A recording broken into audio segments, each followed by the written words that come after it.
Entre 1950 et les années 1990, plusieurs événements majeurs ont eu lieu dans le monde. Et non le moindre d'entre eux, c'est vous. Oui, la majorité d'entre vous êtes probablement nés au cours de l'époque prometteuse de la dernière moitié du XXe siècle.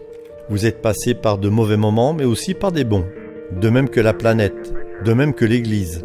Vous pouvez vous souvenir de l'époque où le mouvement des missionnaires volontaires a été globalement reconnu comme un ministère de l'Église. C'était en 1950, la même année que le commencement de la guerre de Corée. 3 ans plus tard, Edmund Hillary de Nouvelle-Zélande et son Sherpa Tenzin Norgay ont réalisé un exploit sensationnel d'endurance humaine en atteignant le sommet de l'Everest. La même année, l'Amérique du Nord pouvait regarder la télévision en couleur. En 1955 a malheureusement commencé la guerre du Vietnam. Et une année plus tard, la première église adventiste était établie dans l'île de Chypre. Puis, le docteur Roy S. Corneille a ouvert un hôpital à Benghazi en Libye. L'émission Il est écrit est devenue le premier programme de télévision chrétien émis en couleur. Et la conférence générale a voté la programmation d'une formation missionnaire de 6 semaines, devenue l'Institut pour les missions mondiales. Pendant que les Russes étaient occupés à envoyer leur Spoutnik, l'île de Malte recevait ses premiers évangélistes. Puis en 1958, le gouvernement de Malte accordait l'autorisation d'une campagne annuelle de 3 mois pour la vente de livres. Tandis qu'Hawaï et l'Alaska se joignaient aux États-Unis et que Castro prenait le pouvoir à Cuba, un centre d'évangélisation était ouvert à Beyrouth. Ils ont tout fait dans ce lieu, depuis les classes de la Bible par correspondance jusqu'à la gestion d'une clinique de soins thérapeutiques.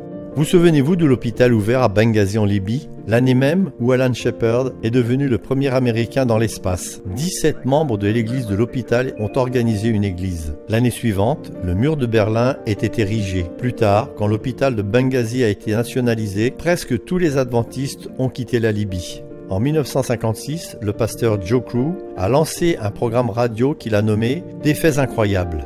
Il commençait chaque émission en racontant un événement insolite et le faisait suivre d'une simple étude biblique. Au Kazakhstan, au cours des années 1960, les restrictions religieuses ont été assouplies. Peut-être que dans ce pays, comme dans une grande partie du monde, la religion commençait à avoir une moins grande importance. Quoi qu'il en soit, cela a permis aux adventistes de former de nouvelles congrégations, de bâtir des églises et d'ouvrir des services du culte au public.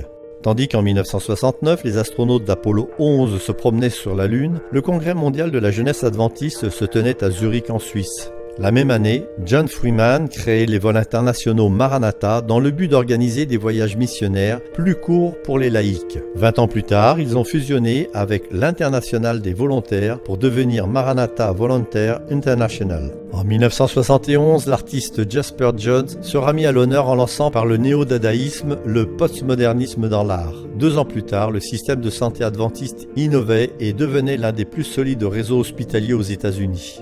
En 1979, malgré le fait qu'il ne possédait ni faculté ni campus, le séminaire théologique d'Amérique latine s'est établi au Brésil, offrant des études diplômantes pour toute l'Amérique du Sud.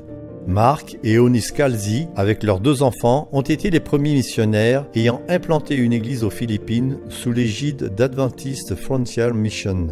L'émission Il est écrit a marqué l'histoire avec la plus énorme série de messages évangéliques diffusés par satellite de tous les temps. Net 95, 96 et 98 ont permis la conversion de 25 à 30 000 personnes. Il y a moins de 20 ans, la Mongolie, pays précédemment fermé à l'évangélisation, a permis l'établissement en son sein de la première église adventiste. Et en dépit d'une baisse récente, 1999 a vu le nombre total d'inscriptions dépassant le million dans des établissements scolaires adventistes. Entre les années 50 et le nouveau millénaire, l'Église adventiste mondiale a dit oui. Nous avons dit oui aux idées audacieuses, oui aux outils innovateurs, oui aux ministères passionnés qui ont fait grandir notre Église partout dans le monde. Nous ne faisons pas référence à une croissance par milliers ou par dizaines de milliers, ni même par centaines de milliers. Nous sommes une Église qui se compte en millions.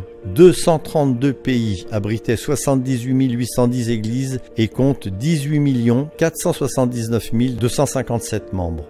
Nous sommes comme le sable du désert, comme des étoiles dans le ciel nocturne, nous sommes un océan.